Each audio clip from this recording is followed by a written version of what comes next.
হযরত ওমর রাদিয়াল্লাহু তাআলা আনহুর শরীরে বর্ষাটা ঢুকে গেল, রক্ত ফিনকি দিয়ে বের হতে লাগলো। হযরত ওমর রাদিয়াল্লাহু তাআলা আনহু নামাজের ইমামতি করছেন, নামাজ ছেড়ে দিচ্ছেন না, রক্ত প্রবাহিত হচ্ছে।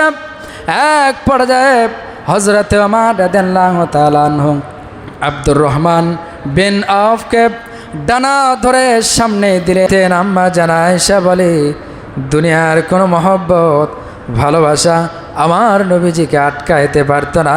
আল্লাহর বন্দেগী ইবাদত দাসত্ব গোলামি করার জন্য মসজিদের দিকে চলে যেতেন, বলি সুবহানাল্লাহ।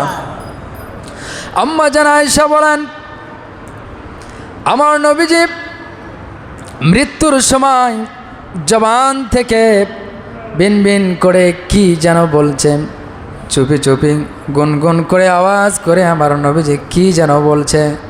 আম্মা জান আয়েশা বলছেন, আমার নবীজি বলছেন, আসসালাত আসসালাত ইত্তাকুল্লাহ ফিমা মালাকাত আইমানুকুম, জোরে বলি আল্লাহু আকবার।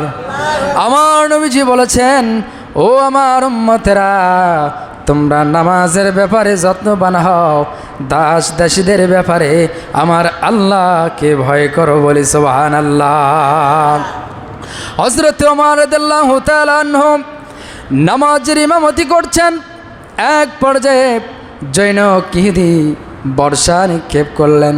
হযরত ওমর রাদিয়াল্লাহু তাআলা আনহুর শরীরে বর্ষাটা ঢুকে গেল, রক্ত ফিনকি দিয়ে বের হতে লাগলো। হযরত ওমর রাদিয়াল্লাহু তাআলা আনহু নামাজের ইমামতি করছেন, নামাজ ছেড়ে দিচ্ছেন না, রক্ত প্রবাহিত হচ্ছে। এক পর্যায়ে হযরত ওমর রাদিয়াল্লাহু তাআলা আনহু আব্দুর রহমান বিন আওফকে ডানা ধরে সামনে দিলেন নামাজের ইমামতি করার জন্য।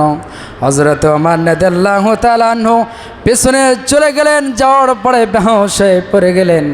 বেহুশ হয়ে যাওয়ার পরে যখন জ্ঞানটা ফিরে আসলো, নামাজের কথা স্মরণ করে দেওয়ার পরে তিনি বললেন, নাম লা হাযযা ফিল ইসলামিক লিমান লা সালাতা লাহু, হ্যাঁ অবশ্যই নামাজ আদায় করতে হবে। যে বান্দা নামাজ আদায় করলো না, ইসলামে ওই বান্দার কোনো অংশ না।